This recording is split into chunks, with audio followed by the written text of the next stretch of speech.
تحلیل خمس یعنی خمس کو روایات پیش کی گئی ہیں کہ خمس کو امام نے حلال کر دیا تھا. امام نے یا ائمہ معصومین نے خمس کو حلال کر دیا، اس کے لیے کچھ روایات آئی ہیں. اچھا، جتنی بھی روایتیں آئی ہیں تقریباً ان کو ہم اب یہ ذرا تھوڑا سا دقیق باتیں ہیں، اب یہ آپ کو 15-20 منٹ تک سننی پڑیں گی. اس کے بعد جو عوامی ٹائپ کے اور کچھ اعتراض ہیں جاہلانہ قسم کے جو لوگوں میں مجتہدین کے خلاف اور ان کے وکلاء کے خلاف کیے جاتے ہیں، ان کے جوابات آگے آئیں گے. بس تھوڑا سا ٹائم آپ کو اور گزارنا ہے. جو دیکھیے خمس کے ائمہ معصومین نے خمس کو معاف کر دیا ہے. اس کی کئی اقسام ہیں، 6 تقریباً قسمیں بنتی ہیں. اس میں پہلی قسم ان روایات کی ہے جس میں ولادت کی پاکیزگی کے لیے خمس کو حلال کیا. یعنی ائمہ نے فرمایا کہ اس وجہ سے ہم خمس کو معاف کر رہے ہیں تاکہ تمہاری ولادتیں پاک رہیں، تمہارے ہاں اولاد حرام پیدا نہ ہو. اس وجہ سے ہم خمس کو معاف کریں. ابھی ان کا مفہوم کیا ہے تو بھی آگے چل کر آئے گا. پہلی روایات کی قسم یہ، کئی روایتیں ان میں پہلی قسم یہ. خمس کی تحلیل کی دوسری جو قسم ہے روایات کی جس میں سخت غربت کی وجہ سے خمس کو معاف کیا گیا، جو بہت ہی کوئی ڈیزرونگ آدمی تھا، کچھ بھی پیسہ نہیں تھا، شدید غریب تھا، اس کے اوپر سے خمس کو معاف کیا. تحلیل خمس کی روایت کی تیسری قسم وہ ہے کہ جب مال غیر مخمس کو جو کہ شیعوں کے پاس منتقل ہو اس میں خمس کو معاف کیا گیا. مال غیر مخمس یعنی جس پر سے دیکھیے بہت سارے افراد ایسے ہیں جیسے آپ بازار میں خریداری کے لیے جاتی ہیں مسلمانوں کے بعد جو کہ خمس کے قائل نہیں. اب ان کے پاس بھی کافی عرصے سے مثلا یہ مال پڑا ہوا ہے جو کہ خمس نہیں نکالتے. اب وہ خمس نہ نکلا ہوا مال آپ خرید کے لے آئیں، اب وہ آپ کے پاس آ کر منتقل ہو گیا. اب آپ کے لیے دیکھا جائے امام کا حق اس میں ہے تو کیا جب تک ہم اس مال کا خمس نہ نکالیں اس وقت تک اس کو استعمال بھی نہیں کر سکتے؟ تو امام نے فرمایا کہ پھر تمہارے لیے خمس کو ہم نے حلال قرار دیا ہے. ایسا مال جو کہ غیر مخمس تمہارے پاس چاہے تو اپنے کسی شیعوں کے پاس سے آ جائے، یہ بھی اس میں تھوڑا سا اختلاف ہے علماء میں، یا مثلا جو غیر معتقد ہیں جیسے کافر ہیں یا غیر شیعہ حضرات ہیں جو خمس کے قائل نہیں ہیں، ان کا مال تمہارے پاس آ جائے جبکہ ان کے مال پر خمس واجب ہو چکا تھا. ایسی چیزوں پر خمس معاف کیا. یہ تیسری قسم روایت کی. ابھی انڈیویجول تو آگے چل کر آئے گی بات. تحلیل خمس کی روایت کی جب چوتھی قسم وہ ہے کہ جب انتہائی سخت حالات اور مظالم کے باعث ائمہ تک خمس کا پہنچانا بہت مشکل تھا، اس وقت امام نے حلال کیے. خمس کو پہنچانے کا مطلب یہ تھا کہ گردن قلم کر دی جائے، سخت قید و بند کی صعوبتیں برداشت کی جائیں اور سخت مظالم برداشت کیے جائیں. ان مواقع پر خمس کو معاف کیا. اچھا، تحلیل خمس کی روایت کی 5ویں قسم وہ ہے کہ جس میں خمس کو نہیں بلکہ مال انفال کو جو کہ زمینیں وغیرہ جو حاصل ہوتی تھیں ان کے اوپر امام نے خمس کو معاف کیا. بہت سارے علاقے ایسے ہوتے ہیں جہاں کے لوگ مثلا چھوڑ کے جا چکے ہیں، ان علاقوں کے اندر ان کے مکانات رہ گئے، وہ زمینیں رہ گئیں، ان زمینوں کے اوپر بھی دیکھا جائے امام کا حق تھا. یہ مال انفال کہلاتے ہیں کہ جو بغیر لڑے بغیر قتال کے جو چیزیں ہاتھ میں آ جاتی ہیں یہ امام کا حق ہوتی ہیں. امام نے جو اراضی جو زمینیں تھیں ان کے اوپر سے خمس کو معاف کیا. اور تحلیل خمس کی روایت کی 6ٹھی قسم وہ ہے کہ جس میں بغیر کسی علت و وجہ کے مطلق طور پر خمس کو حلال کیا ہے، جس میں کوئی وجہ بیان نہیں کی گئی، نہ کوئی وجہ، بس مطلق طور پر کہ ہم نے اپنے شیعوں پر سے مثلا خمس کو معاف کر دیا. ایسی بھی تقریباً تعداد 3 روایتوں پر مشتمل ہے جو کہ ہم آگے چل کر ان کی ذوف اور قوت کو جو ہے بیان کریں گے، جو کہ علماء نے اپنی کتابوں میں تحریر فرمائی کہ کتنی اوتھینٹک ہے. تو اب آپ نے یہ چیز دیکھی کہ یہ آپ کے پاس 6 قسم کی روایات، ابھی روایتیں آگے چل کر آ رہی ہیں، لیکن یہ ذرا دماغ میں سوچ لیجئے کہ اب آپ کو ان کا کرنا ہے مقابلہ، کیونکہ اس طرح کی صرف روایتیں پیش کی جاتی ہیں جس میں نہ کوئی سیاق ہوتا ہے، نہ سباق ہوتا ہے، نہ یہ سمجھنا ہوتا ہے. مراجع کا کام یہی ہے، یہ ہمارا بھی کام نہیں ہے. مراجع نے جو کہ اتنی دقت نظری اور قرآن و حدیث میں ڈوبے ہوئے افراد ہوتے ہیں وہ آپ کو بتا سکتے ہیں جو اتنے زیادہ علم کے اندر مہارت رکھتے ہوں تاکہ اس سلسلے میں کسی بھی غلط فہمی کا انسان شکار نہ ہو. اچھا، اب ان جواب دینے سے پہلے ان تمام روایت کا آپ ایک دماغ میں ایک چیز رکھیے، بہت آپ کے کام آئے گی. دیکھیے روایات کی ویسے تو بہت ساری اقسام ہیں، لیکن 2 اقسام ایسے بھی ہیں جسے ایک کو کہا جاتا ہے کہ روایت مطلق ہوتی ہے اور ایک مقید ہوتی ہے. مطلق وہ روایت ہوتی ہے جو بغیر کسی شرط کے نہایت سادہ طریقے سے جس میں حکم بیان ہوتا ہے، نہایت سادہ طریقے سے جو حکم بیان ہوتا ہے، اس میں کوئی کنڈیشن نہیں ہوتی، کوئی شرط نہیں ہوتی، اور بہت سی روایت ایسی ہوتی ہیں جو کسی کنڈیشن اور شرط کے ساتھ ہوتی ہیں، ان کو ہم مقید کہتے ہیں۔ مثلا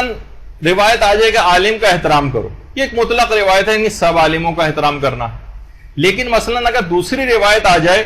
کہ خبردار فاسق کا احترام نہ کرنا، تو اب بظاہر ہمیں یہ ٹکراؤ محسوس ہو رہا ہوتا ہے کہ ایک طرف تو امام کہہ رہے ہیں سارے عالموں کا احترام کرو، اور دوسری طرف کہا جا رہا ہے کہ خبردار فاسق کا احترام نہ کرنا مثلا۔ اب جب یہ مطلق اور مقید روایتیں ٹکراتی ہیں تو مقید کو مطلق پر حاوی کر دیتے ہیں،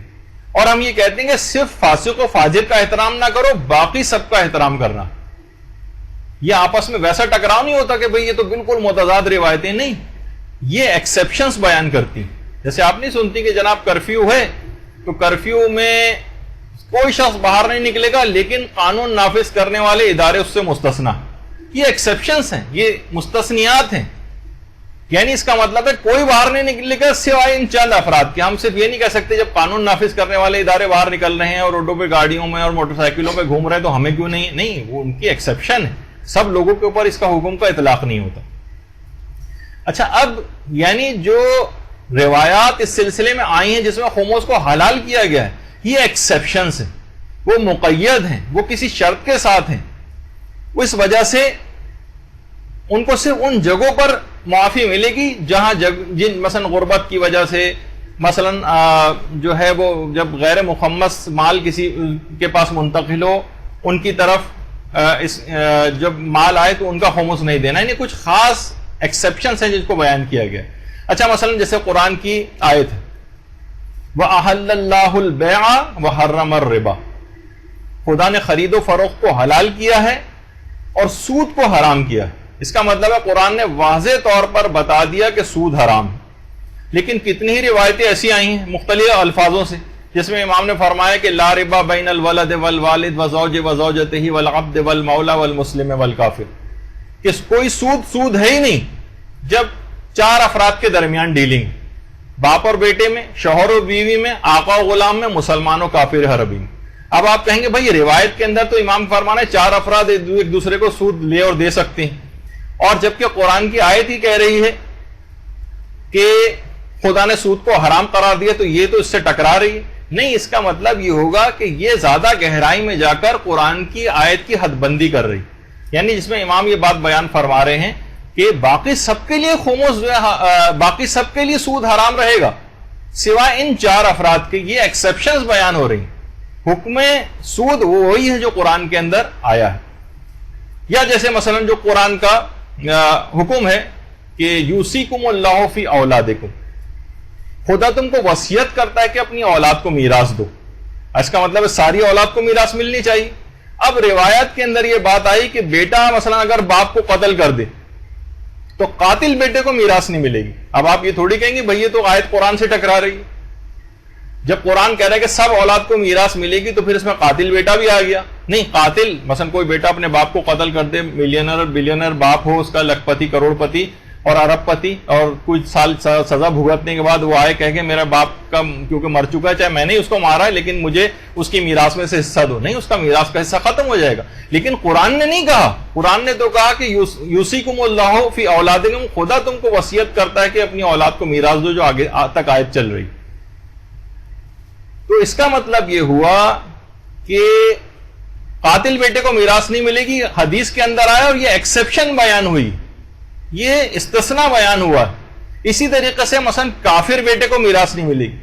حدیث کے اندر آیا کہ کافر بیٹے کو میراث نہیں ملے گی۔ اس کا مطلب یہ کہ قتل اور کفر دو ایسی چیزیں ہیں کہ جو کہ میراث کے حق کو ختم کر دیتی، اور باقی یہ حکم ہر جگہ تمام اولاد کے اوپر جو ہے وہ رہے گا۔ اچھا، اسی طرح سے مثلا قرآن نے کہا کہ چور کے ہاتھ کاٹ دیے جائیں، اور ایک زمانہ تھا باقاعدہ، اور سعودی عرب میں آج تک اس کے اوپر اس لحاظ سے علیہ اعلان سب کے سامنے عمل ہوتا بھی ہے، گردن کٹنے تک کے واقعات اور سب کچھ۔ ہمارے ایک دوست ہیں جو ایک دفعہ دیکھ کر آ گئے تھے جہاں گردنیں کٹتی ہیں، پھر ایک ہفتے تک ان کو نیند ہی نہیں آئی تھی، وہ مثلا انہوں نے دیکھ لیا تھا۔ تو بہرحال لیکن اس طرح سے قرآن کا حکم ہے کہ چور کے ہاتھ کاٹ دیے جائیں۔ اچھا، یہ بالکل مطلق حکم ہے، اس میں کوئی ایکسیپشن قرآن نے بیان نہیں کی، لیکن مثلا اگر کیا کوئی 3 سال کا بچہ چوری کرے اس کے بھی ہاتھ کاٹے جائیں گے؟ نہیں، معتبر روایتوں میں یہ حد بندی آئی ہے کہ نابالغ پر یہ احکامات حد جاری نہیں ہوتی، ان پر سزاؤں کا نفاذ نہیں ہوتا. لیکن قرآن نے تو یہ بات نہیں بیان کی. قرآن نے تو کہا ہے کہ نہیں چور کے ہاتھ کاٹ دیے جائیں مثلا. اب یہ نہیں کہا جائے گا کہ احادیث جو ہیں یہ قرآن سے ٹکرا رہی ہیں، نہیں، یہ مزید گہرائی میں جا کر قرآن کی آیت کی حد بندی کر رہی ہیں. اچھا، خمس کے سلسلے میں بھی جو مطلق روایتوں کا ذخیرہ ہے، جو پچھلی بار ہم نے پچھلی نشست میں آپ کی خدمت میں پیش کیا تھا، جو معتبر روایتیں ہیں جو یہ بات ثابت کرتی ہیں کہ خمس کو مطلقاً واجب کیا گیا ہے. اب بعض موارد میں استثناء دیا گیا ہے، جیسے جب کافر سے کوئی مال ملے، جب سخت تنگ دستی کا عالم ہو، جب سخت ظلم کا ماحول ہو، بعض زمینوں جو حاصل ہوتی ہیں وہ امام نے لوگوں پر حلال کی ہیں. تو لہٰذا جب مطلق اور مقید آپس میں ٹکراتی ہیں تو کچھ خاص موارد میں امام نے خمس کو حلال کیا اور استثناء دیا ہے، لیکن اس سے فائدہ اٹھاتے ہوئے ہم عام جنرل پبلک پہ اس کا اطلاق نہیں کریں گے، اور قیامت تک کے شیعوں کے لیے خمس کو معاف نہیں کیا جا سکتا. ان کا ایک خاص موقع، کچھ اگر چیزوں پر یہ کہا گیا ہے کہ ہم نے قیامت تک معاف کیا ہے تو ان مخصوص موارد میں معاف کیا، باقی تمام عمومی چیزوں کے اوپر ان کی معافی نہیں ملی. تو یہ سب چیزیں اس طرح کی ہوں گی کہ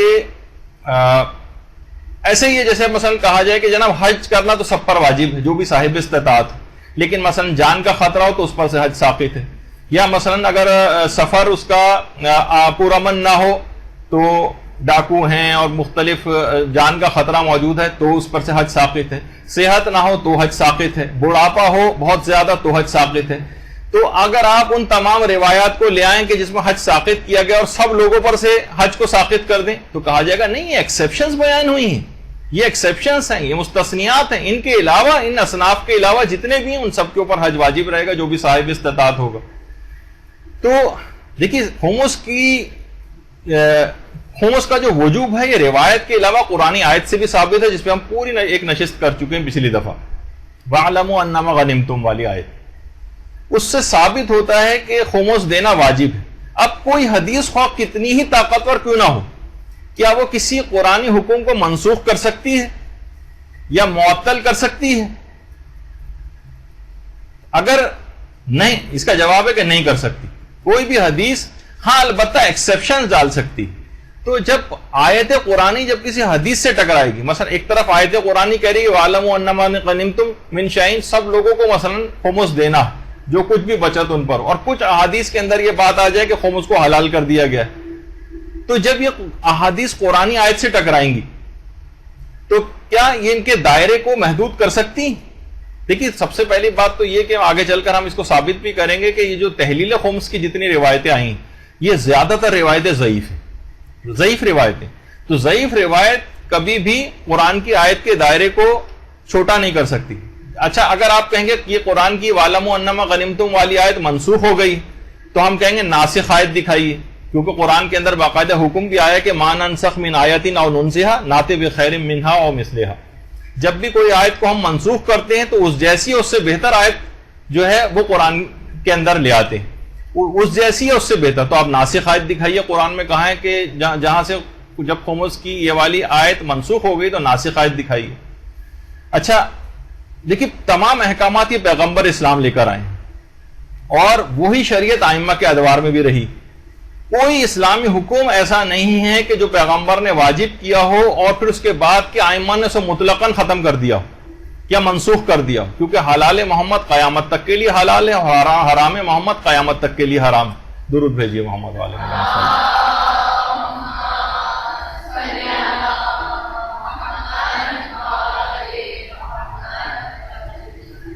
اور آئمہ کا کام دیکھیے شریعت سازی نہیں تھا، بلکہ آئمہ کا کام شریعت کی حفاظت تھا اور شریعت کے احکام کی تشریح تھا. یہ کیسے ممکن ہے کہ جس حکم کی پیغمبر اسلام ساری زندگی ترویج کرتے رہے ہوں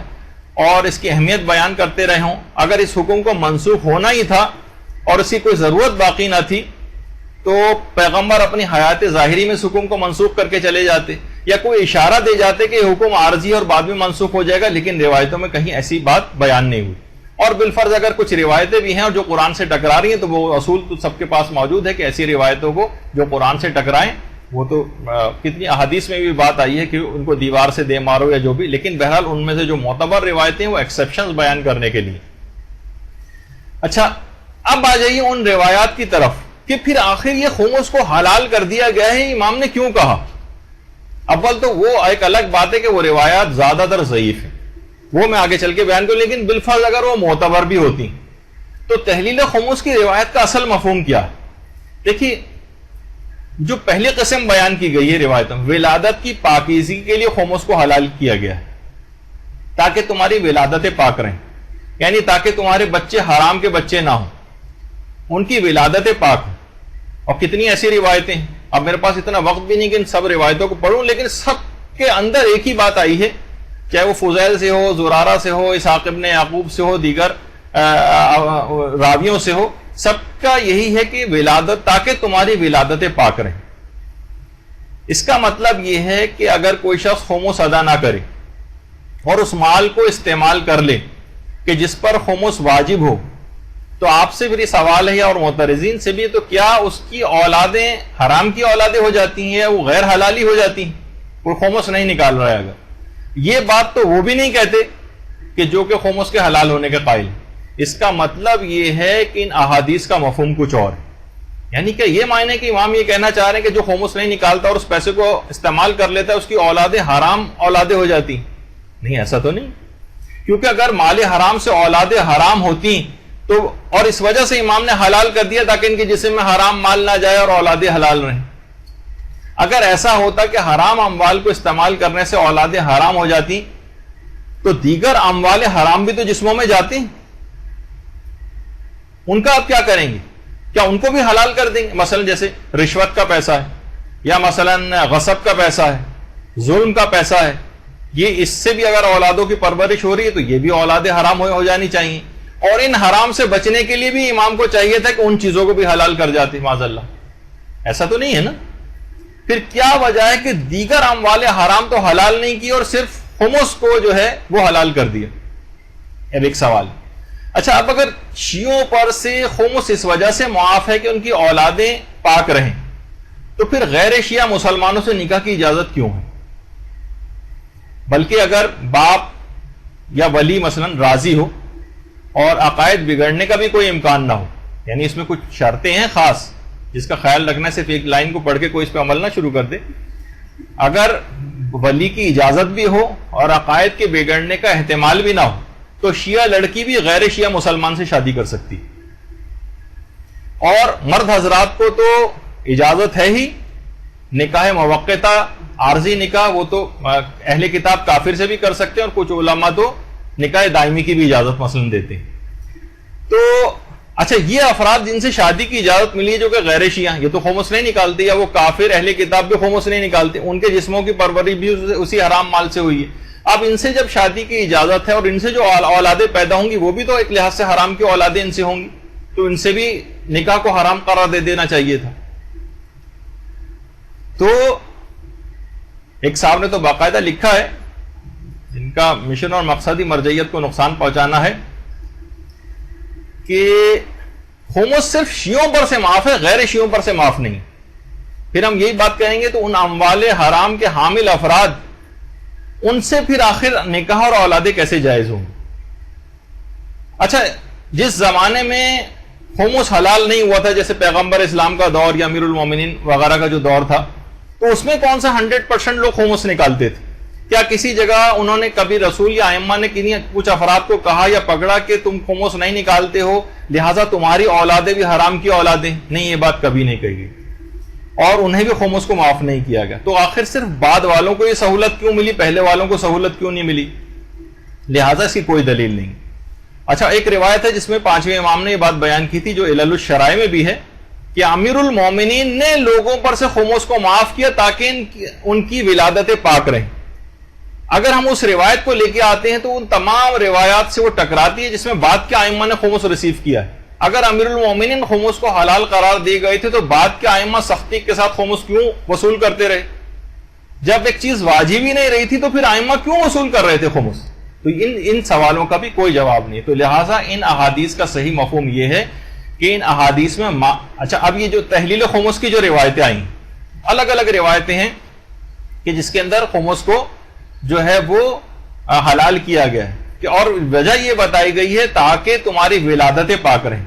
اب علماء نے اس کا نتیجہ یہ نکالا ہے تمام غور و فکر کر کے روایات ان کے سیاق و سباق کو دیکھتے ہوئے کہ ان احادیث میں مال غنیمت سے حاصل کی گئی کنیزیں مراد ہیں۔ دیکھیں جہاد ہمیشہ اذن امام سے ہوگا۔ اگر حکام جور ظالم حاکم اگر جہاد کے نام پر کوئی جنگ کرتے ہیں اور مسلمانوں کو جو مال غنیمت اس جنگ میں حاصل ہوتا ہے تو وہ بغیر رسول اور امام کی اجازت کے حرام ہے اس کا استعمال۔ اب اسی مال غنیمت میں کچھ کنیزیں بازاروں میں بکنے کے لیے آتی تھیں۔ اب غنائم یہ جتنے بھی مال غنیمت ہوتے ہیں سب رسول امام کا حق ہے، تو مسلمان بغیر خمس نکالے ہوئے مال سے ان کو اگر خرید کر لاتے تو ان کے لیے مباح نہیں ہوتا، اور نہ ان سے شادیاں جائز ہوتی ہیں اور ان کی اولادیں بھی حرام کی اولادیں ہو جاتی ہیں، یعنی وہ ایسے مال سے خریدی جا رہی تھیں کہ جن پر خمس واجب تھا، وہ امام نے وہ حلال کر دیا۔ یا اس کا مفہوم یہ ہے کہ شادیوں میں کیونکہ عموماً مہر ادا کیا جاتا ہے، اب اگر کوئی مہر ادا نہ کرے اور تمام رقم وہ خمس میں دے دے اور پھر وہ شادی نہ کر سکے اور نفس کے ہاتھوں مجبور ہو کر حرام میں مبتلا ہو جائے جو اس کی اولادیں پیدا ہوں اس لحاظ سے، تو اس خاص مورد میں تاکہ حرام اولادیں پیدا نہ ہوں امام نے خاص موقع پر کنیزوں کی خریداری کے وقت خمس کو اس موقع پر حلال کیا تھا۔ یہ ہے ان روایتوں کا مفہوم، ورنہ ان تمام باتوں اور دلائل کا آپ کیا جواب دیں گے جو اس سے پہلے ہم نے ذکر کی کہ اگر ولادت کی پاکیزگی کو اگر شرط قرار دیا گیا تو اس کا مطلب یہ کہ نفس کے ہاتھوں اگر کوئی شخص مجبور ہو جائے اور کوئی کسی گناہ میں پڑ جائے اور جبکہ خمس مہر کو ادا کرنے کی اس کے پاس طاقت نہ ہو، یا مہر اس نے کسی ایسے مال سے دے دیا ہو کہ جس پر خمس واجب تھا، وہ مہر حرام کا یعنی وہ پیسہ حرام کا پیسہ ہو گیا جس پر خمس ادا نہیں کیا گیا ہے۔ اور باقاعدہ ہمارے فقہا کی ایک بحث ہے باب مہر میں بھی کہ اگر کسی عورت کا مہر ادا نہ کیا جائے یا مال حرام سے جیسے خمس نہ نکلے وہ مال سے اس کا مہر دیا جائے تو کیا اس پر حکم زناکار لگایا جائے گا یا نہیں۔ تو بہت ساری احادیث میں روایت تحریم پر دلالت کرتی ہیں، بعض جگہ کراہت پر بھی فقہا نے ان کو محمول کیا ہے۔ تو بہرحال تو اس کے اندر بھی یہ بات ہے کہ ان احادیث کا جو صحیح مفہوم ہے وہ یہی ہے کہ خاص موقع پر کنیزوں کی خریداری کے سلسلے میں بات کہی گئی، اور اس میں جو راوی ہے ابو خدیجہ، یہ جو پہلی لائن میں جس کا نام لکھا ہوا نظر آ رہا ہے، اس نے آ کر یہی بات امام سے پوچھی تھی کہ مولا مجھے اجازت دے کہ میں فروج کو حلال کر لوں، یعنی خواتین کو، کچھ خاص خواتین کو جو کنیزیں وغیرہ کی خریداری کے حوالے سے بات کی گئی تھی کہ وہ مجھ پر حلال کر دے، تو امام نے تمام افراد کے لیے بھی ایسے موقع پر خمس کو حلال کر دیا تاکہ ان کی ولادتیں ان سے جو ہوں وہ پاک رہیں۔ اچھا ہر مسئلے پہ حلال نہیں کیا۔ اچھا بعض علماء نے کہا، علماء رجال نے کہا کہ یہ روایت بھی ضعیف ہے۔ اگر ہم اس کو، یہ تو پہلے مرحلے میں اس کا ذوف ہے کہ ابو خدیجہ نام کا جو اس کے اندر راوی ہے، بہت سو نے تو اس کی شدید مذمت کی ہے، بہت سے لوگوں نے کہا ہے کہ بہت سے علماء نے کہ اس میں توقف کیا ہے اور کہا ہے کہ وہ روایت جو اس نے تنہا نقل کی ہم ان پر یقین نہیں کریں گے جب تک کہ دیگر ثقہ راویوں کی طرف سے اس روایت کی توثیق نہ ہو جائے۔ تو اب آپ خود دیکھیے کہ جو قرآنی حکم ہے، جو معتبر روایتوں سے جو قرآنی حکم ثابت ہے، ہم ایک ضعیف راوی کی روایت کو لے کر اور اس کو حاوی کر دیں اور اس کو تمام افراد کے اوپر جو ہے وہ اس کا اطلاق کر دیں کہ خمس سب کے اوپر سے معاف ہو گیا ہے، تو ایسا تو نہیں ہوگا۔ یعنی قرآن کی آیت ایک ضعیف روایت کے ذریعے کیسے منسوخ، معطل یا مقید ہو سکتی، اور تو دیگر مطلق روایتیں وہ اس سلسلے میں کیا ہیں؟ تو اس میں پوری روایت کے اندر جو ابو خدیجہ راوی ہے وہی ضعیف ہے، اور بہت سی اور دلائل ہیں جو اس سے پہلے ہم نے ذکر کیے۔ اور اب آپ دیکھ رہی کہ میں اب جلدی گزروں گا، جس کو تفصیل کا شوق ہے کیونکہ آج ہی کے دن موضوع کو مکمل کر دینا۔ جتنے بھی راویز کے اندر جو ریڈ لائن سے ہائی لائٹ ہوئے ہیں، ان تمام روایت کے اندر کہیں اس کا کہا ہے کہ ان کی توثیق نہیں ہو سکی ہے، کسی جگہ کسی راوی کے لیے کہا گیا مجہول ہے، اس کا کچھ پتہ ہی نہیں کہ کون ہے، کسی نے کہا کہ مثلا یہ ضعیف، کسی راوی کے متعلق کہا گیا ضعیف ہے، تو کوئی ضعیف ہے، کوئی مجہول ہے، کسی کی توثیق نہیں ہو سکی، ایسے افراد کی روایت پہ بیس بنا کر ہم کیسے خمس کو حلال کر دیں؟ اور کتنی روایتیں ایسی ہیں جس کا میرے پاس وقت بھی نہیں کہ ان کو پڑھا جائے اور ان پر ڈسکشن کیا جائے، لیکن نتیجہ سب کا لب لباب یہی ہے جو آپ کے سامنے جو ہے پیش کیا جا رہا ہے کہ اس میں کوئی راوی مجہول ہے، کوئی ضعیف ہے، کوئی کیسا ہے، کسی کی حالات پتہ نہیں چل سکے ہیں، تو اس کے متعلق کس طرح سے یہ بات کہی جا سکتی۔ تو بہرحال تو اب یہ نتیجہ نکلا کہ کسی ضعیف روایت سے نہ تو حکم قرآن منسوخ ہو سکتا ہے، نہ مقید ہو سکتا ہے، نہ معطل ہو سکتا ہے۔ اور اچھا ایک اور بھی بات ہے کہ بھائی چلیے جو غریب خمس نہ دے سکیں ان کے لیے حلال کر دیا جاتا ہے، یہ اغنیا پر کیوں حلال کر دیا گیا؟ تاکہ تمہاری ولادتیں پاک رہیں۔ حرام اس وقت ہوتی ہیں جب وہ خمس نہ نکالتے، جو استطاعت رکھتے ہیں، غنی اور مالدار ہیں، خمس دے بھی رہیں، ان کی اولادیں کیوں حرام ہوتی؟ وہ پاک رہتی۔ صرف وہ افراد کی جو کہ نہیں نکال سکتے ان کے متعلق یہ بات آ جاتی. دیکھیے ہر چیز کا سیاق و سباق بھی ہوتا ہے روایتوں کا, کہ مثلا کہا جاتا ہے کہ معاف کر دیا, اس سے کیا مراد ہے؟ جیسے کہ بہت ساری مثلا روایتیں ہیں, جیسے کہ ایک جگہ وسائل الشیعہ میں کہ ایک عرابی امام کے پاس آیا اور کہنے لگا کہ مولا میرا پاؤں پر پٹی بندھی, زخم ہے, پاؤں پر پٹی بندھی ہوئی ہے, میں وضو کیسے کروں؟ امام نے کہا تم پر معاف ہے. بس آپ یہ کہہ سکتی ہیں کہ بس امام نے آئندہ کے لیے سب افراد کے لیے جو ہے وہ وضو کو معاف کر دیا. تو اب کیا معاف کر دیا, اسے کیا مراد ہے؟ کیا وضو معاف ہے؟ یعنی یہ موقع تیمم کا موقع ہے, وضو نہ کرو, یا یہ کہ پاؤں کے اوپر کھول کے جو کھال کے اوپر مسح کیا جاتا ہے وہ معاف ہے, یعنی پٹی کے اوپر سے ہاتھ پھیر لو, یعنی یہ وضو جبیرہ کا موقع. اب یہ دیکھیے علماء اور فقہا یہ بات بیان کریں گے معاف کر دیا اسے کیا مراد ہے. تو بہت سارے لوگ اس طرح سے جاہلانہ اعتراضات کر کے عوام کو گمراہ کرنے کی کوشش کرتے ہیں. تو اچھا, دوسری قسم کی جو روایتیں ہیں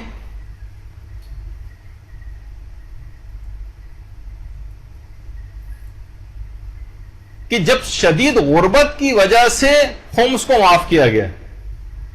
جب زندگی گزارنا بہت زیادہ مشکل تھا, یعنی ان روایتوں کا بھی ایک سیاق و سباق. تو جو بہت اس طرح سے غریب ترین افراد آ جاتے تھے, ان کے لیے زندگی گزارنا بہت مشکل تھا, معاشی بائیکاٹ ان کا کیا جا رہا تھا, ان کے پاس بہت ظلم کیا جاتا تھا. اس وقت امام کے پاس آیا اور کہا کہ مولا مجھ پر خمس معاف کر دیں. تو امام نے یہی کہا کہ ما انصفناکم ان کلفناکم ذالک الیوم, آج کے دن بھی اگر میں تم سے خمس طلب کروں تو یہ انصاف نہیں ہوگا. آج کے دن تمہاری معاشی حالت ایسی ہے, اب بھی ہم تم سے کہیں نہیں زبردستی ہمارے پاس خمس لے کر آؤ, تو تمہارے لیے ناانصافی کی بات. آج کے دن ذالک الیوم, یہ ہمیشہ کے لیے حلال نہیں کیا ہے, بلکہ اس خاص موقع پر اس شخص کو امام نے جو ہے وہ اجازت دی. ایسا نہیں کہ ہم اس روایت کا فائدہ اٹھاتے ہوئے سب افراد کے لیے خمس کو جو ہے وہ حلال کر دیں. اچھا, بس 5 منٹ کی بات اور رہ گئی اور اس کے بعد پھر ہم اپنے اس کے اوپر آ جائیں گے. اچھا, جو دوسری روایت ہے وہ علی ابن مہزیار احوازی کی, کہ جب واقعی کسی کے پاس اتنی حیثیت نہ ہو کہ وہ خمس نکال سکے, تو امام نے فرمایا کہ جس کے پاس میرا حق ادا کرنے کی گنجائش نہ ہو اس کے لیے ہمارا مال حلال. دیکھیے وہ جو روایت کی مختلف اقسام آ رہی تھی نا, اب یہ آپ کو یہ تمام چیزیں, جب میں پھر بار بار پچھلی دفعہ بھی بات کہی تھی کہ یہ جو افراد گمراہ ہو کر گھر پہ آئیں گے, کتنے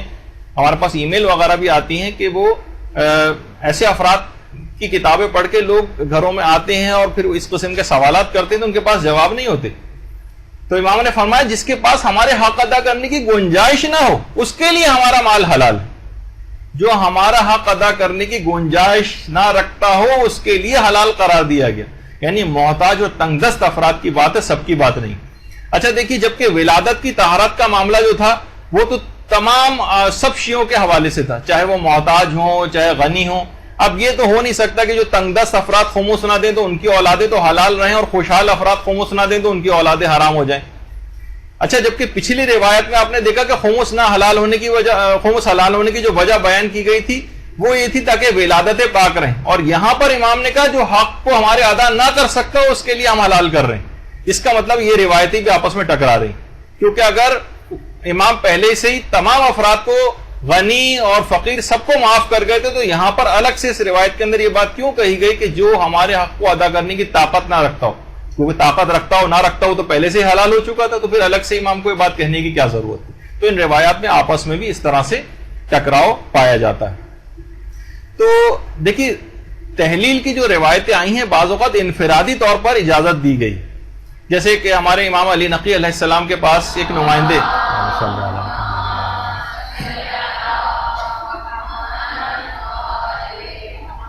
سہل بن محمد سہل,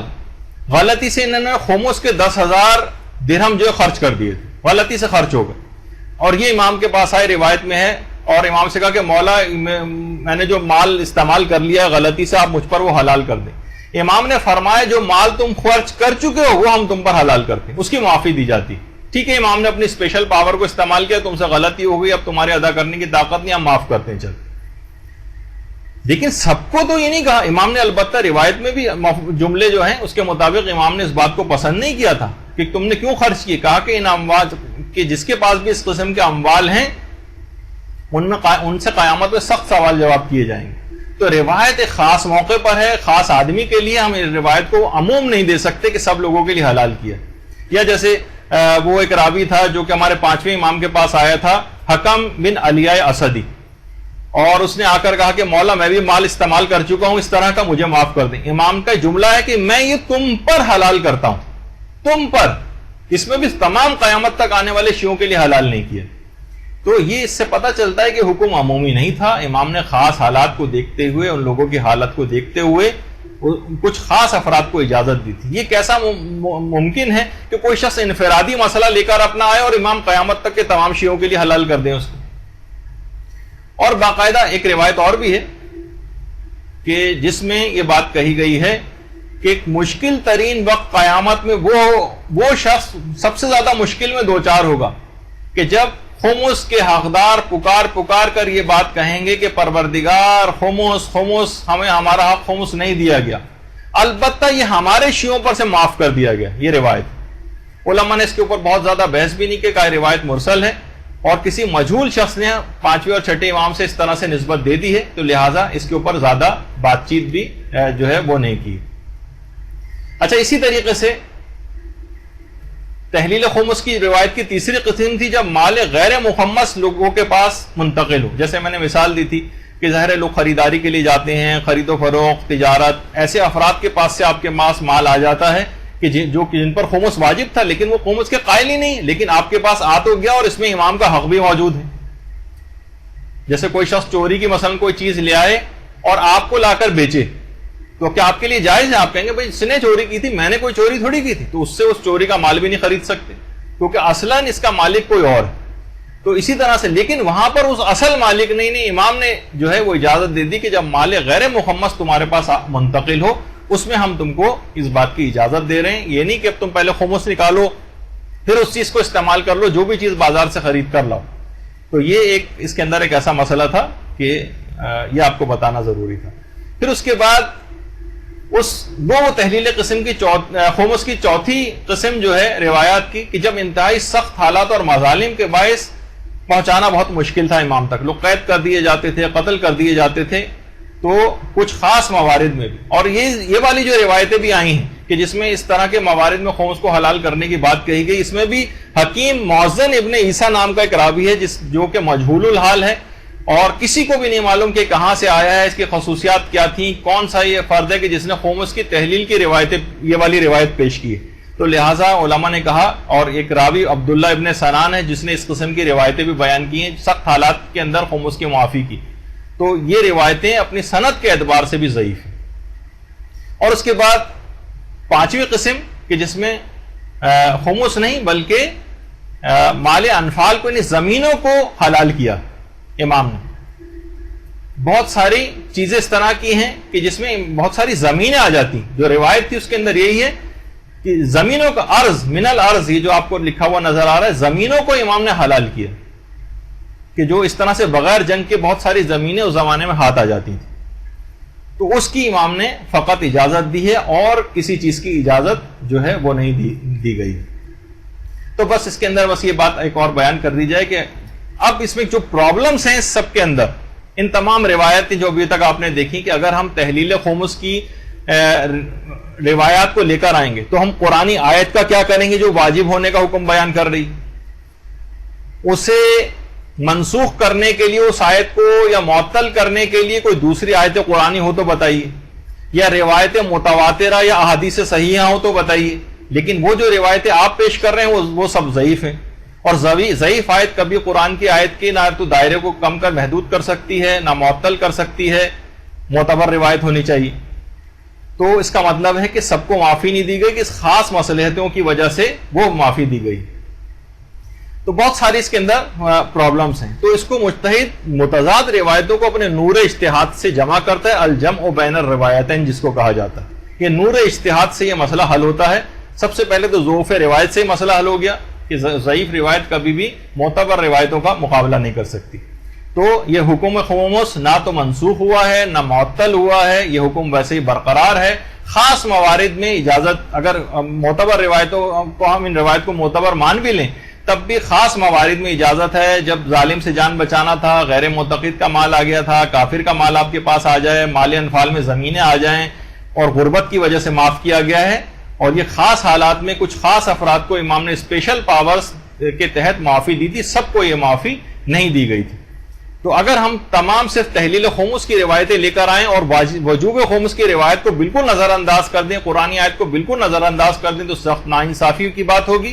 اور یہ ایک خواہش نفس ہوگی کہ جو ہم اپنی پوری کر رہے ہوں۔